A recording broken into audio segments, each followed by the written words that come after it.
I've now seen police reports. I've seen, medical records. I've talked to the parents. They were all real. They were all real stories.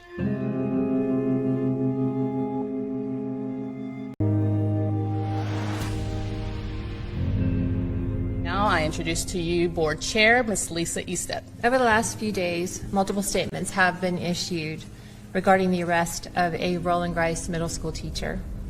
We acknowledge that a third arrest for sexual abuse in less than 2 years is jarring and concerning to everyone. I can't answer anything that has to do with that specific lawsuit. And I'm not going to answer for that right now. I'm not going to answer. I'm not going to answer that question. Thank you. Why call a press conference if you're not going to answer these questions that everyone in this county wants to know?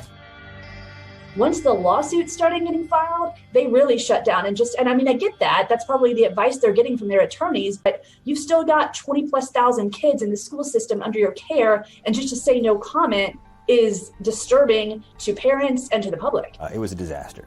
The board will be considering releasing parts of Mr. Frank's personnel file. And then they never made good on it. And then when we asked months later, they acted like, wait, that? No, we're not doing that. A so-called concerned parent says that she's known about this for 2 years and called the administration. We investigated it. The Sheriff's Department investigated it. They found nothing wrong. We did our part. But this person, if they know more than we do, why didn't they call the Sheriff's Department and tell them who it was?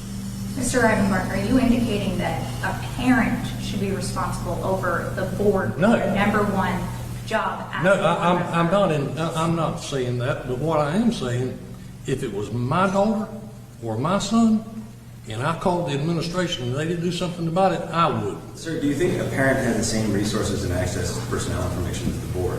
I mean, you clearly have. No, they don't. So why wouldn't the parent go to the board that has more information? I want the parent to come to the board, but if it was my child and the board didn't do anything, I would go to law enforcement.